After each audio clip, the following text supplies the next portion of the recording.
wonderful. I am Don Markus, and I am a content creator. It's my day job, but then I am a filmmaker, and I'm just making my first feature film. And yeah, so actor turned filmmaker is sort of my story.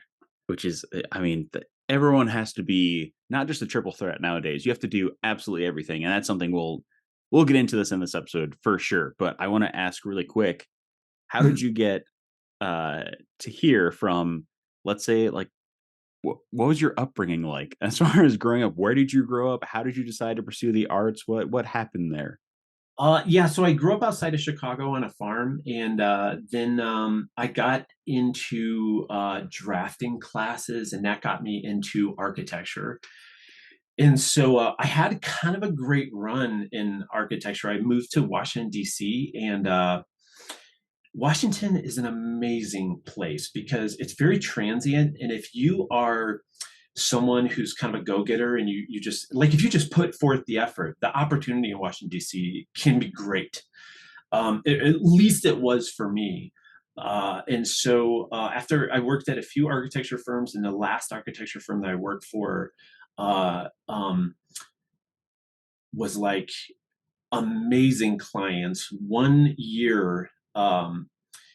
One client gave bought me round trip tickets to Bombay and gave me $2,600 in spending cash while I was there as a thank you for working so hard on their project. Just a thank you gift, like something they wanted to do. And the same year that that happened, I was working on Bill and Hillary Clinton's house as it was before she ran for the presidency. And so I had gotten the guy that I worked for, his name was Don. Coincidentally, my name's Don. Don and Don. Donna Don. The Dons. I remember being in Washington. I remember being like somewhere we're driving, our windows were down. We passed a client, or a client saw us, and she just yelled out, "The Dons!" Oh my god.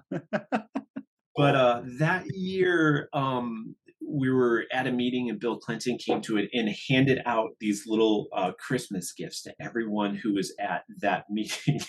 Oh my god. We went outside after this meeting was over. We like looked at each other, and then we just like tore into it to see like what did we just get from Bill Clinton. And it was a actually do I have it up? No, I don't. It's a CD. It's a cartoon of him on the front of the cover, and it's like blown into a saxophone, and it's like it's like all of his favorite sax music, like a collection of saxophone music that he loves, like put into a Christmas album. It's not even him playing. It's like a compilation. I'm telling you, it was like the greatest thing. We're just like, oh my god. but Amazing. I love that. it caused me to start questioning. I could feel my trajectory in this career. Like if I stayed in architecture, I could see where, like the path seemed like I could see where this is going. And it made me start asking, like, is this what I want to do with my life? Yeah, so that's when I started thinking hard about like, is there anything you only get a handful of decades. If you're lucky, you get this. So time is wickedly precious. So it got me thinking, and I thought I'm going to move back to Chicago to pursue the performing arts. And I got a U-Haul truck and drove out of Washington D.C. and came back home to Chicago and dove into acting classes head first. And that Now was 28. So I was 28 when I took my first act when I did my first acting class, which is a little late in life. I mean, most people are like, out of the gate, like they know that they want to pursue something like this when they're younger, and this is a little bit later. yeah, but Um, you have the life experience that you can utilize, and I mean, what really quick, what was it like taking acting classes at that moment? Did you feel like you had enough tools from just your life to kind of fall back on? Because you have experienced, hopefully not a lot, heartbreak, loss. You've experienced a tremendous amount of joy and fear and all this other stuff. What was it like diving into those emotions in a classroom? it was The greatest thing in the world. The I did improv and theater in Chicago for almost a decade. And of course, I was doing like short films there, and that's when I started getting into filmmaking. I did a feature film. I often tell people that they should. There's something unexpected that you can get out of acting, and maybe this was especially true for me because I was older. Acting was like playing music. You have to learn your instrument, except you're the instrument. So acting is like taking acting classes in improv was turning a mirror around and seeing who is standing in the mirror and understanding who that person is, like how they sound, how they move, um, all of those types of things. It was jarring in the greatest way ever. You know, in improv, I had no idea how much work life and day-to-day life had like built on this sort of armor. I'm like, this is how we act, this is how we do things. One of the greatest examples is in improv. Our day-to-day life is we solve problems. You give me something, I can solve it for you. I'm here to fix things. Right? Like, you will be successful in life if you can do that. Yeah. You will be unsuccessful, especially in improv, if you do that. It's like breaking all the armor off and going back to childhood. That's like what would make a good improviser. Someone who's not afraid of things, someone who's not concerned about people judging them. Um, Someone, again, it just the most practical thing is the funniest thing in life in an improv show is if there's a problem, if you fix that problem, it's solved, and now what? But if you attempt to fix it but never are able to fix it, that's kind of hilarious. So in many ways, Absolutely. acting for me was like the greatest thing in the world because it was deconstructing what society had constructed and like put on me. It's like taking all of those pieces off. It was like amazing. Not to mention the people were the community in Chicago is just phenomenal. People don't move to Chicago to become famous or like make money like that. You don't go to Chicago to do that as an actor. You go to Chicago to get good, really good. It's a place to just focus on the craft, where craft is like paramount. It forever changed who I was in the greatest way possible. And I mean, during those 10 years, did you have any ambition as you were honing the craft? You were working with wonderfully talented folks. Did you have any plans to say, "Hey, maybe I'll try my hand in New York. Maybe I'll go to Los Angeles." Did that ever cross your mind? 100%. And it's still something like I don't regret not having I can only imagine what life may have been had I moved to another, like spent my time in another city. And I think as creatives and as actors, every person I know is asking that question. Am I in the right place? Am I doing the right thing? Should I move to LA? Would I make it in LA? And there's no there's no answer for this. There's no right answer, and it's amazing how many people struggle with that, or that's something that's like in their that kind of messes with them, and it absolutely has messed with me from time to time. The best solution to this is to look at the game board in front of you right now and figure out what moves you can make right now.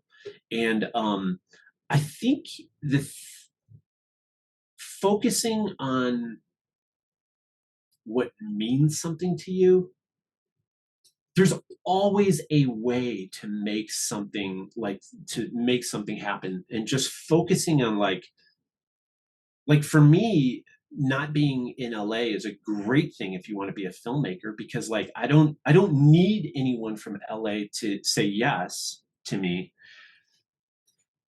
because I'm capable of like shooting a film on my own as a one man band.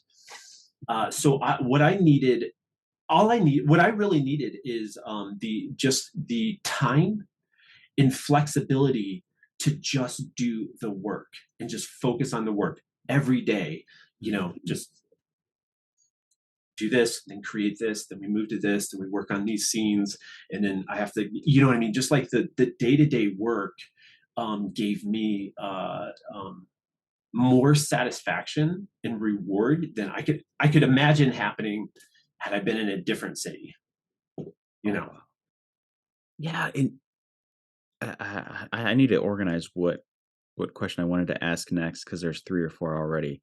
But let's start with you moving from Chicago to Colorado yeah. and the impetus of that because it is, I mean, Colorado has become more of a filmmaker friendly region. We are really awesome out here, not gonna lie, listeners outside of Colorado, but it's also just a strange spot to spearhead right towards. So what brought you to Colorado?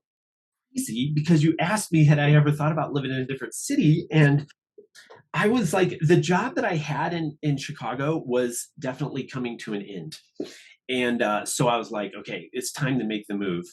And I actually was planning on going to LA, but then I met this amazing lady, and she lived in Colorado. So, so the joke is that I am on my way to LA, but I'm stopped in Colorado. No, I'm 100% joking. We are in Colorado to stay for as long as I can see. Yeah. But that's how I got out here. So Brittany, my wife, helped me co-produce this film that we are just wrapping up. But yeah, there was some time that when I first moved here that I was like, the theater scene. You cannot compete with the theater scene in Chicago. I mean, 100%. Um, I've become pretty tight with people at Rise Comedy. Have you ever heard of Rise Comedy? Oh yeah, absolutely. Yeah, Yeah. great. So Asa, he is the one of the leads in the film. He has been there for years and years and years. He teaches classes there. Wolf, the other main character, Wolfgang Stein, he's taught at Rise. So like I'm pretty close with the improv community here. But again, you go to Chicago and I used to joke that if you could take a penny and throw it in any direction in Chicago and you'd hit either an actor or an improviser, no matter who you hit, they would bend over and pick it up, put it in their pocket. but Colorado has, I've liked it here more every year that I've lived here. And it offers the opportunity to show something that a lot of that is not as common and is appealing. Like, okay, so I've been talking around the film so much, so I'm just diving into the film. That's Do okay. it. Yeah. Oh, absolutely. Do it. So after years of making short films, I finally have put together a feature film. It was one man band. I wrote, directed, shot, edited, basically 100% one man band style, similar to like I had mentioned Pete O's is someone who's had some success doing this. And there is not a greater state in the country that I could have been in to shoot this film. I specifically made it a very Colorado centric movie, and I made it in a way that's like I heard Scorsese, and by no way am I comparing myself to Scorsese, but I heard him say once early in his career he thought that he would only make movies for the local population. Like it wasn't even conceived for him to like that people on a national scale. He was really making movies in New York for people for New Yorkers. And in many ways, I like maybe we're coming full circle where like there's so much content out there that like I could be digital theater for Colorado, where I'm making something wickedly specific for just the community here. Uh, and it's accessible to people outside of Colorado, but it is a Colorado centric movie. Um, and yeah, we are just wrapping that up. Oh, getting lost. I forgot what you even asked me. No, we were diving into the film, and I've talked about it on this podcast before, as somebody who had grown up really just wanting to write scripts and sell them and just keep creating stories left and right. Yeah. I got to know what your writing process was like for this film that I won't spoil, but I have seen it, and I just need to know what was your outlining like, if you did outlining at all. Well, so I basically took three writing philosophies and like just pulled them in tight. And one is save the cat. Yeah.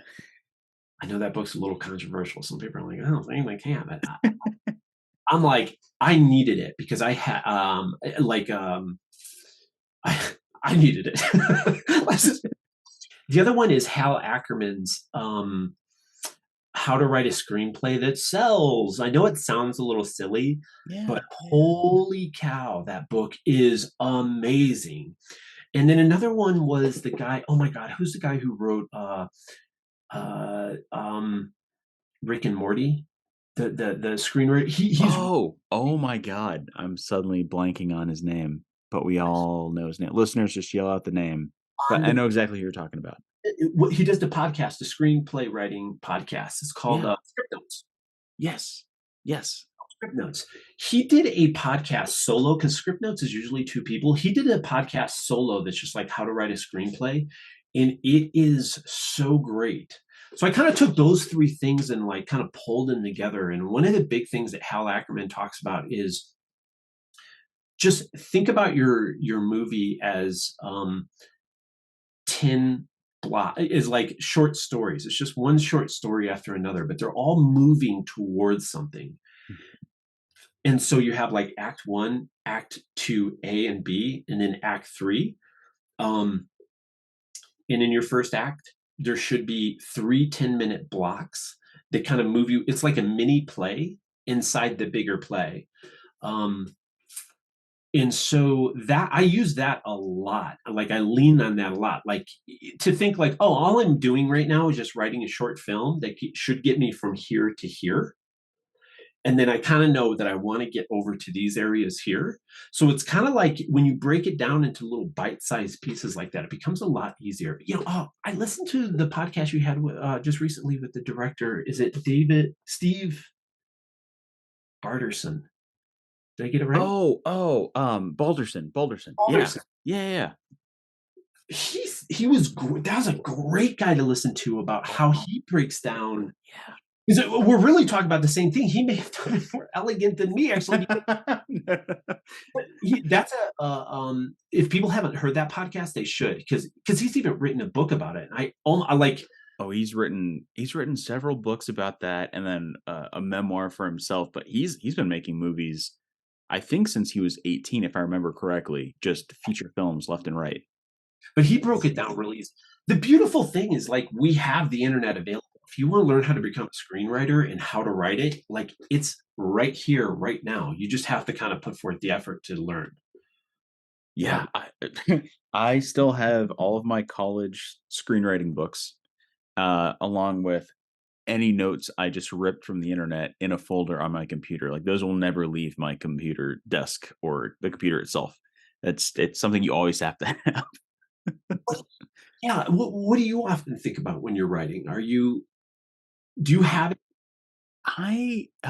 God. So whenever I'm writing something right now, um, and I've been rewriting. This will be the 12th draft, but I'm rewriting a proof of concept for a script I wrote last year that I Yeah. want to shoot myself, just to get it done, just to have that there, so I can hopefully, sell the script or get it adapted or something. Yeah. But usually I'm more musically based, so I'll have an idea, but then I will think of the trailer in my head to a specific song, and I will listen to that song at nauseum, and it'll help me break apart different story beats that have occurred in, whether it's Act One or Act Two or maybe even Act Three. but I'm very ADD about it. I have two dry erase boards that have nothing on them because I had to erase them just to make sure. I was gonna say, I thought you were gonna say like that's where I kind of map everything out. I'm like, that's what I do. Oh, it's But absolutely what I do, and I had stuff on there that made no sense. I'm not going to record on my computer with this nonsense behind me because you can agree it looks like the scribblings of a serial killer most of the time when yeah, you're just kind of going offbeat. But um, yeah, with your film, I can see that. I can see the mixing of those different methodologies. What am I trying to say? Methodologies? Yeah, methodologies. I don't know. I haven't had coffee today, so my brain is messed up. uh, But there is a very natural sort of approach you seem to have taken with writing the dialogue and writing the story. So when it came to putting everything in action and getting this thing shot, what was it like for you? Did you start to get a little anxious, or were you just laser focused the entire time? yeah. Okay, all right. But let me address before we get off of the Oh yeah, screen. yeah, yeah. I will say I often so as an actor, my focus is to create something that actors want to you know what I mean? That like the greatest thing is to give an actor something that they relish in being able to pick apart the emotion and the words are fluent and so I very much write for actors I believe and acting wasn't necessarily the strongest card that I have. And so it was this project was also a practice to see like how well could I write this. Now my wife Brittany went to she has a journalism degree from the University of Iowa and she also did some classes in the writing program at the University of Iowa. So and she was an English teacher at the time. She's not now, but she was an AP English teacher. So I would hand her the script and she would just be like boop, boop, boop, boop, boop, like just blow it apart. Like, like I'm like, okay, I gotta go back and I gotta. So like, I mean, I worked with her quite a bit on like she's on actually getting us the script together in a way that like it's like okay this whole thing is making sense. I mean there's these relative there was these moments where she would point something out and be like oh my god like I never even like this doesn't even make sense because of this or this and so she was a great person to bounce to help me construct the story. But the shooting process was so again, if anyone doesn't know Pete O's, they should check out. He did his latest film is called Jessica, and the one that he did before that was Youngstown. And they're worth renting and seeing, especially if you want to see someone who just wakes up one day and goes out and like makes a film on his own, no gatekeepers, no one needs to say yes to him. He can just go out and make a feature film that has success, right? And I very much modeled this project off of hearing how he does things. So it was a ton of work, but essentially I would pre-plan um, I would pre-plan how we're going to do this, what we're going to do about food, where we're going to stay, like did all the pre-production stuff. Day of Brittany, maybe 50-50 was on set with me, helping me do things like run to like if we she was always getting food for us or just making sure like things were somewhat organized. And but then it was like we would have these days and I would schedule them out and say we need to hit this by this time, this by this time. And it was nerve-wracking until I got into it. And then it was just like being in combat or something like that, right? It was like just as fast as you could go, try to complete as much stuff as possible. I should point out too on my website, I have a bunch of little behind the scenes, like just like Brittany took some like a video of us shooting a scene, and it's like I look like some sort of I keep referencing this to war, but I look like some sort of like guy from combat with a camera, and we have like a little set out there, and once I got going, like it's just like in my blood. So, like there's nothing greater than being on set and like working with your people and like breaking for lunch and hanging out and then like going back at it, like everyone is moving in the same direction to like make this thing. You Yeah. you sounds like you hit a flow state once Oh, you started filming. I mean, yeah, it was I on one hand I want to say like it was enjoyable, we had such a great time, we really did, but on the other hand, like I don't want to underplay how difficult it is and how much just like effort and determination you need to have to push through. I often say that as soon as you turn on a camera, you find out how much the world doesn't want that camera on. You start going, oh my God, there's helicopters. There's like, you know what I mean? Like it's like there's like people with mufflers and exhaust systems that want to show how loud their cars are. There's the sun is terrible. Now the sun is gone because the rain is terrible. Like the second you turn a camera on, you realize how much the world does not want you to succeed. And like a lot of filmmaking for me is just pushing through. Like you can just a relentless effort of trying to move the project forward. Man, I've said this before because spoiler alert to the listeners, we were talking before this just because we never met each other, obviously. Um, but after you've shot this whole thing, you've done it, with the help of your partner and just the sheer will and determination to get it done. Because filmmaking with a group, like you said, is just horrible sometimes because you are waiting for all those external things to stop showing off so you can get this one shot.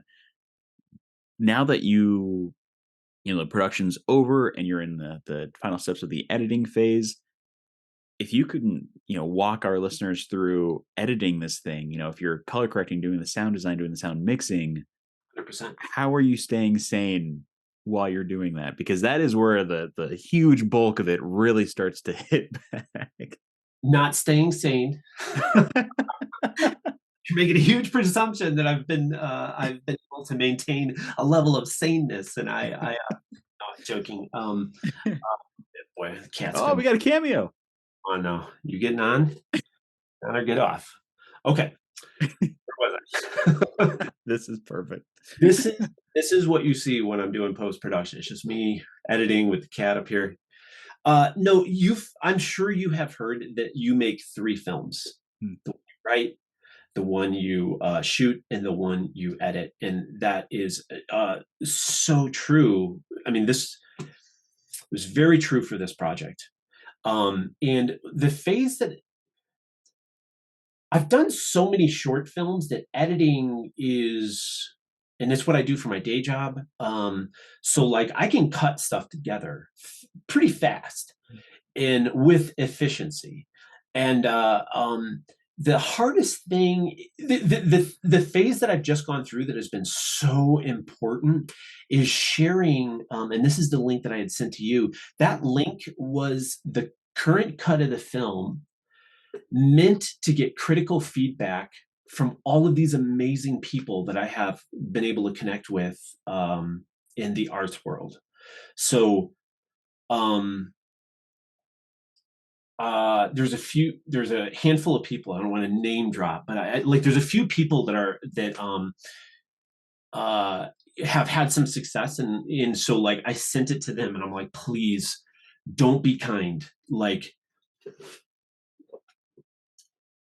the film, when we were talking before we got on the call, I had mentioned like this project was something very personal for me, and it was like I was doing it for myself. I was kind of mentioning like that's like the way to make that I wanted.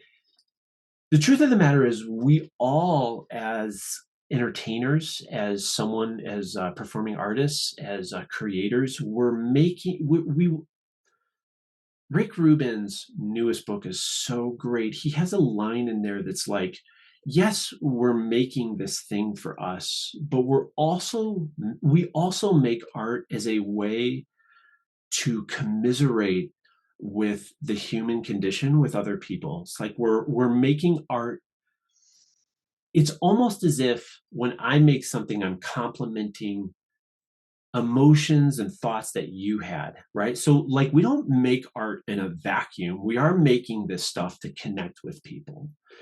And so when I would get this feedback, my very first thing was like, please don't tell me I did a good job. Don't tell me, like, I want to hear about the parts you think are working. Yes. But and I started jokingly calling them randos, like any random rando from down the street. I want them to be able to watch this and go, oh my God, that was super fun. Or it got me. Or like, if it doesn't resonate with someone, like, right, like we are doing this in order to like continue that conversation that we are all having as humans. And so I was like, tell me what we started calling the randos Randy Rando. And so I want to know what Randy Rando thinks of this film, because Randy Rando is not going to care that there were helicopters, that there was loud mufflers, that it was rain followed by intense sunshine. Randy does not care. Randy will only compare it to Ted Lasso or any other creme de la creme show that we have at our fingertips on our phones. Um, Also make the reference a lot too. We all love amateur baseball. Like if you found out someone at your office was playing shortstop in a softball league, you'd go to that. You'd have a great time. Yeah.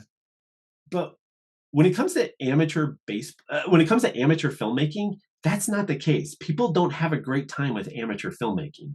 So like you have to get over a certain bar. And when Randy Rando sees what you did, they don't care about how hard it was or what it meant to you or anything. It's all about, could you make a connection with Randy Rando? See, and I love that you use that analogy because you can invite anybody to a softball game on a weeknight and they will go. Yeah, that sounds fun. Little League Hey, Baseball doesn't matter if they can catch or not. Doesn't no, matter. But no. it's like, what if I couldn't capture sound? Do you know what I mean? Like, I have a 90-minute film that's just MOS for right now. And they don't know what that means, obviously. So they might support you and go, and then they're gonna hate the next 90 minutes of their life. oh, I love the way you put that. And I do think having that perspective and that sort of viewpoint when you're making a film is important to say, hey, I want you guys to check this out for the sole purpose, at least for those of you trust or those who can be critical to, and the same thing for writers. Tear it up, bleed all over it. I don't care. Let me know what works, what doesn't work. So when I fix it, right, the public is going to hopefully embrace it. And with that being said, I want to see what do you want to do with this film once you have that final cut. Obviously, you could do a local premiere and get the cast and producers and supporters and audience to come check it out. But are you going to submit it to festivals? Like, what do you want to do with this project once it's it's finally done? the thing that I have like learned the most or I'm thinking about the most is that when you make a movie, a film, and for me, this being my first one, it kind of goes into a library of your work and starts to kind of define your library of work. And the long-term value of of a film like this is where I am placing the most amount of value. Uh, it is the immediate plan is to I've been teetering, but if I'm able to connect with Randy Rando, his neighbor coincidentally called his or her neighbor coincidentally called Randy Rando may like it as well.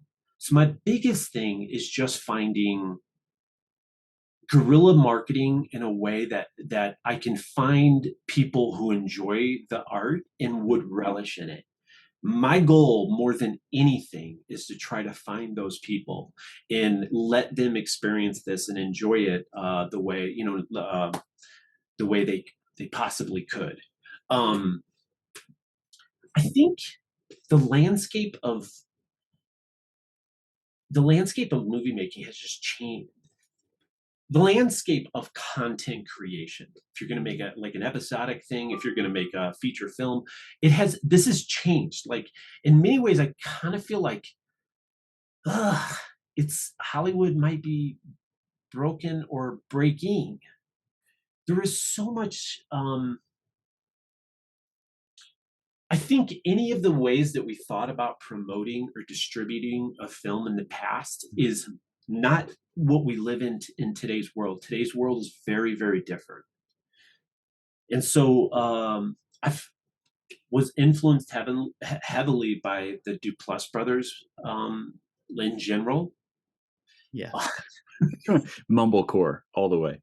Yeah, and also like I often bring up, and I'm surprised when I some people are like, "Oh, I've never heard of this," but oh, I'm gonna feel bad now if you're like, "Oh, I never heard of this." But the Calvary Isn't Coming, the speech that Mark Duplass did at South by Southwest in like 2015. Yeah. Oh yeah, I remember that one. I Yeah. remember being around filmmakers in Chicago, and they're like, "Yes," and this what we're in is not a race; it's a marathon. And a lot of the people that I was with that were saying yes are like life got in the way and they're doing other like I'm one of the one of many I'm sure, but it seems like not that many who like haven't like had some reason to drop out of the race. But I have embraced that philosophy full force that like no one's giving me a green light for this. In the same way, when it comes to what do you do with the film, no one's helping me out. Um, I truly have embraced this idea of like the cavalry isn't coming. You have to do this yourself.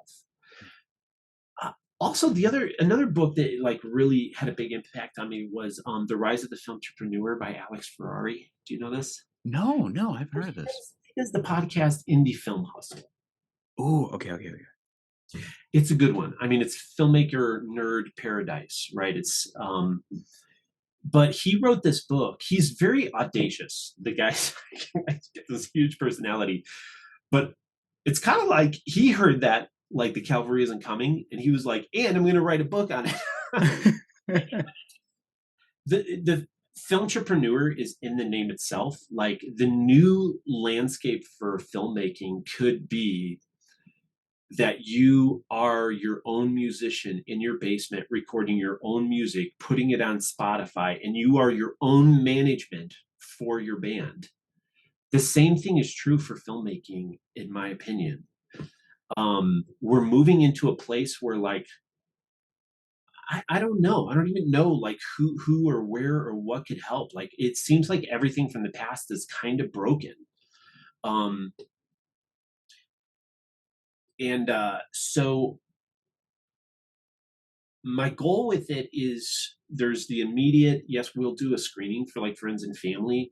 I've been pulled very hard by people. Some of the people I've been getting critical feedback is like, dude, you can't just skip film festivals.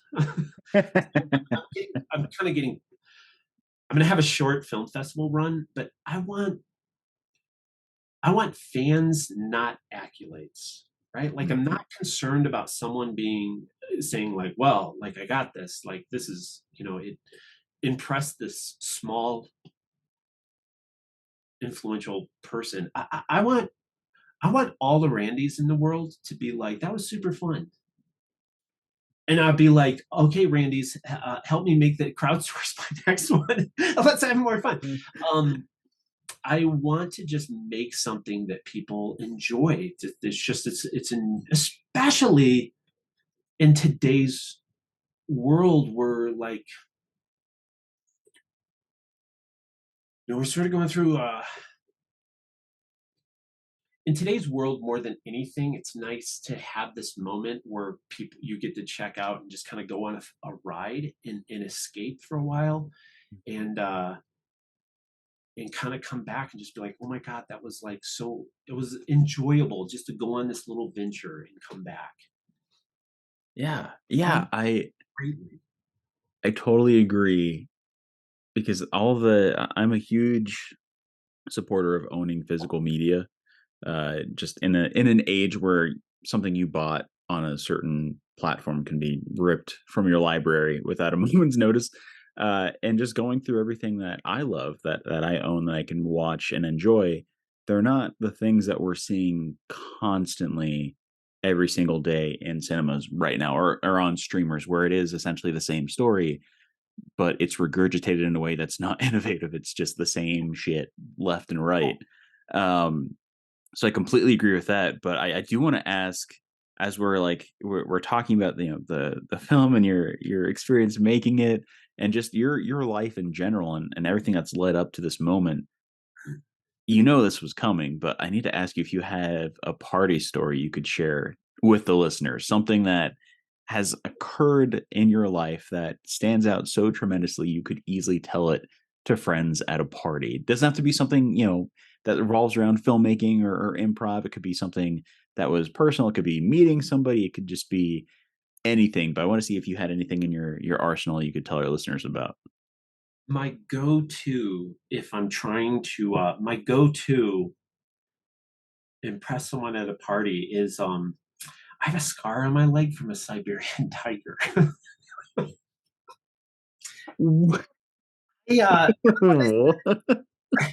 when I said in my early 20s, I was like, that's like your 20s are like your time to explore and like figure out who you are and what you're into. Oh my I god. had a wild 20s. And I ended up volunteering a lot of time at an exotic feline rescue center. And and um one time, like I was there for a month straight. I just got a place to live close by and was there every single day, volunteering my time. And it was early in the morning, and I was standing a little.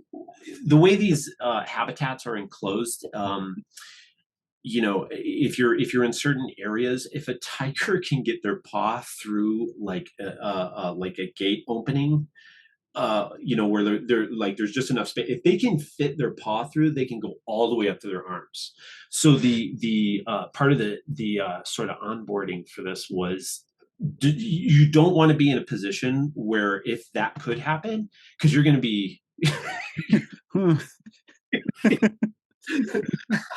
you're going to be like, it's not going to be good. Anyways, it was really dark and early in the morning, and we're trying to get a lion, a tiger, to the University of Illinois for tooth surgery. And I felt this little tug and poke on my leg, and I was like instantaneous. I was like, oh my God. I pulled my leg back, but they had been able to rip through two pairs of pants because it was wintertime. It was pretty cold out. They ripped through two pairs of pants, and one claw was able to get a good little part of my leg. And so when we got to the University of Illinois Champaign, to their vet clinic, someone was like, "Oh my God, you're bleeding," and I'm like, I always like kind of playing it down, like, "Oh, yeah." And they were like, "That's gonna get infected, and like we have to treat that." And so they treated it there and like put some ointments on it and stuff and bandaged it up. And now I have a scar on my leg from a tiger. How about that? That was the last thing I expected to hear from you. Isn't that That was awesome. Oh my god. I always we have a Rocky Mountain animal sanctuary here, like way out east, right? Never been. I And heard it's amazing. oh, it is incredible. But you watch the people that work there or volunteer there, like you're too close. Don't no, you're too close. I need you to step back a little bit. That is There is no difference between wow. a 600-pound tiger and your house cat. There's no difference. Yeah, just the size. No difference. So the test really is, if your cat was 600 pounds, would you trust it? If the answer is no, well, No, you know. Every cat I've had, no way in hell I trust it at 600 pounds, especially. You are being put somewhere else, safe and away from me.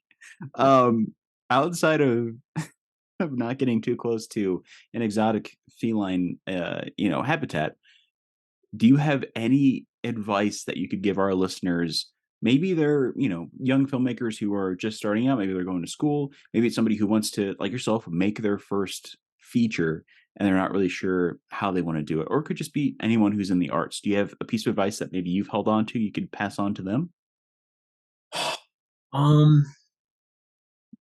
yeah, there's no path forward. There's no way to do this. And there's no time frame that you could do this. There's the only control you could possibly have is your commitment to the art. Um, one thing I really loved about Chicago was I feel like the community, maybe it was just a community I was around, but it success wasn't as much a factor in whether people respected you. Commitment to the craft garnered more respect uh, and than anything. So just like that's the one thing you can control. It's like when I hear people say the industry, I'm like, well, there's got to be money for it to be an industry, right? So like only 1% of the people in this industry are making money. Probably. We're here because we are wanting to contribute to that conversation that like Rick Rubin was talking about, that contribute to that conversation, that collective conversation that we're all having, trying to figure out what it means to be alive. Hmm. If you commit yourself to that, you will be far happier than committing yourself to like, how do I feel successful, or that I accomplished this thing, or that I got to this location? Because like, I don't know, man, there's a lot of things not in your control. Yeah. Yeah, I all of that hits home so hard. Even for, those of us who've been doing this for a while. Yeah. Just a reminder of like, especially there's no path forward. That is the biggest thing. And nothing can hurt you more than comparing yourself to others for sure. It's poison. Uh but I mean, obviously I want to promote the film if it's okay. Is it okay to Oh, put it in 100%. the show notes? Okay, okay. 100. Um, Yeah, yeah. what is the film called? I don't think we've talked about that. I'll Well, let you say that. a Colorado road trip. It's a Colorado centric movie about a couple that take a third wheel on a car camping trip that almost nothing goes right. But in therein lies the comedy, but it causes them to take a step back and reconsider whether what they're doing in life, and it makes them really like contemplate like what they should be doing with themselves. So it's like a coming of age story for adults, which is hilarious. Which coming to say a coming of age story for adults is kind of great, because I just don't know when you become an adult. Like, when is it? Every Yeah. the older you get, the more you realize, like, I don't know when we arrive. When do we get there? Like one day at 75 and you go, "Oh, yeah, I think I'm there." No. And anything can be found at joywreck.com. So Joywreck is sort of my umbrella. It's not a production company, but it's like um, it's my version of digital theater. Man, I love comparing movie making to digital theater, because it's literally the same thing, right? And it also deflates a lot of expectations as far as if when you say I'm making a movie, they're like, oh, you're making a movie, like a Hollywood movie. It's kind of like, no, no, no. Yeah, I'm doing a theater play. I just happen to be doing it on camera. I, I don't know. I love thinking about it that way. But so Joywreck is a this like pipe dream that I've had forever of like digital theater, and Joywreck is like, if drama is like comedy and tragedy, then Joywreck, the word means like joy in wreck. So it's like kind of a spin on drama. But anyways, joywreck.com you can find is the hub for all the projects. So awesome, man. Yeah. Honestly, this has been the fastest. We're actually, no, we're over it. We're at like 90 minutes of just Oh shoot. talking to each other without the recording, and it's flown by. I'm so glad we had a chance to sit down and chat. And of course, we're gonna chat in the future too. But Yeah, yeah. I have one more thing to do for the recording, and then I'll stop the recording from here. Wait, before Uh, before you do it, I have to say you're doing an amazing job. Like oh, thanks, man. I have been sucked into this podcast and I love what you're doing. And I don't think enough people are doing what you're doing. Like there's tons of podcasts out there. There's tons of podcasts about filmmaking, screenwriting, but to hear the performance side, I just don't know of that many. And yeah, I'm like enamored that this has been terrific. And I just, God, I can't wait to see where this goes for you in the show. And like, yeah, I think it's gonna be somewhere good. I'm hoping. Thanks, buddy. You know what? I still look at it as the little project to get time moved during COVID when things were just at a standstill. And I have no plans on stopping it. I love the fact that I can talk to people like yourself who were, like me. We're all in the same boat. We're just trying to make our art real and do something with it. And yeah, this is the actually you're the first. Yeah, you're the first interview I've had since July, Oh man. with the strikes, and everything. I wasn't sure what was gonna happen, so I had some other stuff in the bank, but Yeah. this has been I it didn't feel rusty at all. I felt like we got right into it, and it was just a really awesome conversation, and it's one that's gonna continue to go because once especially when the movie is out and released, we have to talk to everybody that's involved with it, hopefully, Yeah. and do like a giant Zoom, sort of sit down talk retrospective, whatever you want to call it. If anyone's up for that, I think that'd be a Oh, joy.